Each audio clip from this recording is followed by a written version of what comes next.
Evikini edlule sike savakashela insizwa uStesh eshuthayo edolobheni, ishutha imicimbi, ishutha nabantu edolobheni. Sasifisa ukwazi ukuthi lo msebenzi ewenzayo ngabe unamaphi ama-challenges.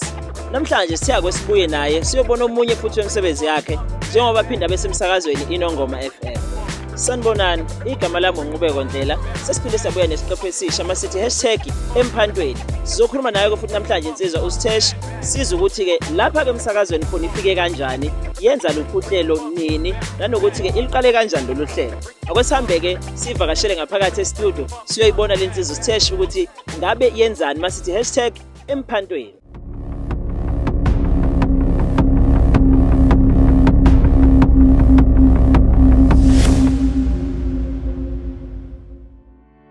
Mbukelo weReal Nqubeko TV sesifikile ke ngempela ngaphakathi e-studio sayifica insizwa iyasakaza ibhizi yasakaza sathi lalela la Stesh awume kancane ke manje ukusakaza akwesize la kwi-TV njengamanje ke sizobheka kuStesh ukuthi siyakhumbula ukuthi amavikini aphelile sikhulume naye lapha ngase spa eshutha ibhizi eshutha abantu kuphithizela edolobheni njengamanje mase siyabheka hayibo uStesh buya beseredweni kodwa ke konke lokho sizokuzwa ngaye njengamanje la kwiReal Nqubeko TV. Stesh asiphinde sikwamukele mfowethu, yazi sisanda kukhuluma nawe mhlawumbe ubingelele umbukelo sekhaya.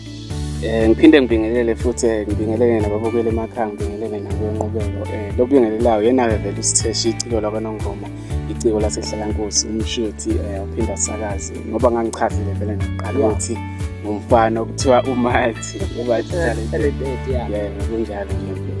Awushele ke Stesh ufike nini lapha eredweni? Usuku lakho nje mhlawumbe uthi sakhumbula usuku lokuqala uzoqala ukwenza ishow mhlawumbe bekuyimuphi unyaka lo nyaka uphelele bekunini? Hayi la eredweni ngifike nje ngonyaka ophelile. Ngabizwa uMageba kahlahle ngafika ngokuzoshutha la. uMageba wangiqashela ukuthi hayi Stesh camera yakho sabona ukuthi ihloliwe mfethu sacela ukuthi uzoba nje umshuthwa lapha ke kwinongoma FM sohamba nama OB sihambe nawe. Kuyabaka uMageba mhlambe wabona ukuthi lo mfana unamakhono amaningi ngoba waze wangetha negama wathi umakhono onke. Waseke sengitshela ukuthi ke hayi Stesh mfethu kunethuba lana ke emsakazweni khona nje ishow engenamuntu isikhathi esingenamuntu sa11 ebusuku kuze kushaye u1 wasethi ke ngathanda ukuthi ke ngingene lapha emsakazweni ngizoveza ikhono lami. Ngangayitsheli nami ukuthi ke ngiyobe ngibe ngapha ngisakaza into enkulu kakhulu leyo. Ngibonga ukuthi ngifisa ukubheka ke ngosuku lokuqala ke ngoba kunobuxhakaxhaka obungaka nje. Kulalo njani uvalo uzoqala emsakazweni uqala nje ubuka ukuthi namabhathini angaka kumele wacofe, kunecomputer, kunemouse, lalo njani uvalo ngosuku lokuqala uzongena emoyeni? Hayi kwakungithusa kakhulu khona ngoba uyabona nje amabhathini amaningi uyangena uzokhuluma lapha eredweni wedwa yabo kodwa ke kwaba ukuthi vele ke into vele ngizoyithathisa ukuthi ngikhuluma nabantu yabo kunabantu angithathi ngokuthi ngingedwa yabo ngithatha ngathi nje kunabantu lana ngikhuluma nabantu uvalo lona lwaba khona. Ngifisa ukuchecka ke nakho kusuqalileke uyasakaza wenza uhlelo lakho mhlambe abalaleli bakwamukela kanjani nakusekumele uthathe incingo sekumele waziswa kanjani emva kuba usuqala ingxoxo manje sidinga nokuthi umlaleli ashaye ekhaya bakwamukela kanjani abalaleli?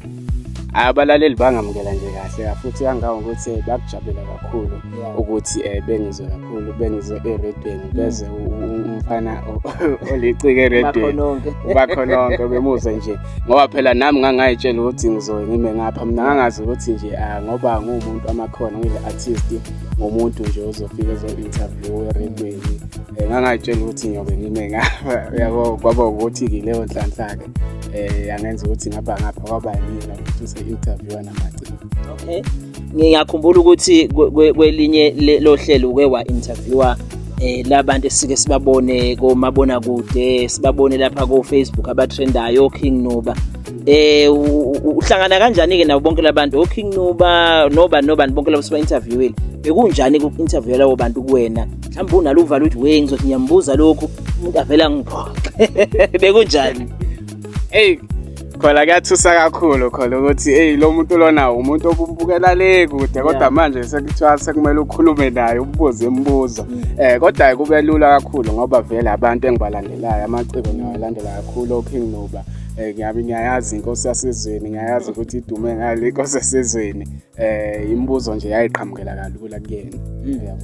Mhlambe ke bathini ke ekhaya nakho ngosuku lokuqala ngiyazi ukuthi befuna ngempela bethi nje asilali ke namhlanje sifuna ukuzwa bathina mhlambe kungena ama message ku WhatsApp usibiza lapho wonke umuntu efuna ukubiza emoyeni kwakunjani babethini ekhaya? Ekhaya bajabula kakhulu benizwa bakithi eredweni babajabulisa kakhulu lokho kangangokuthi nami futhi kwangijabulisa ukuthi bakujabulele ukuthi ukungizwa ngilapha. Mhlambe ke iyiphi inkinga owabhekana nayo ngosuku lokuqala nakho ke mhlambe sekumele uqala uhlelo wawazi ukuthi uzothini noma wavele wavula umbhobho wahleka nje kwenzekani usixoxele? Bese khona kunzima kodwa ngithi phela uma uzosakaza uqale uhlelo ukuthi uzofika uthini lapha yabo kodwa ke imishini lena bangitshengisa nje ukuthi hayi mfethu mawungena emoyeni upressa la mawuphuma emoyeni upressa la mawunyusa le mic yakho unyusa lana lena imic yesiyena kanje kwaba yikho ukuthi ke ngaphinde futhi ngadideka yabo ngithi ngiyasakaza nakho sengena ama call kuthiwe mfethu asikuzwa mfethu siza nje lokho kuyokigo okusho ukuthi wakhohle ukuvula umbhobho wakho wokusakaza. Izinto ezithi nje bazibe njalo kodwa into vele yenzekayo masaqala kodwa naye ngokujwayela ngoba vele nestudio into enginayo ekhaya yabo kwaba ukuthi ke ngiyajwayele. Zwele ke mbukeli insizwa ichaza ukuthi ke emsakazweni yafika kanjani nengqinamba ethe yabhekana nazo mhlambe ke sithe sesivala ke okugcina nci manje ngifisa ke usiphe ukuthi abantu abafisa ukubhuka bakuthola kephi number kanjalo abanemicimbi bafisa ubashuthela imishado imembezo imkhehlo yonke lento oyishuthayo banikeze konke ne social media yakho kanjalo ne cell phone number yakho. Hayi mawukuthi ufuna ukungiqasha mina ngatholakala lapha ku Facebook ngosithembiso Sthesh iciko ku TikTok ngosthesh iciko inamba yami ngiwhatsappa ngayo ithi 0609045371 ngiyafoneleka futhi.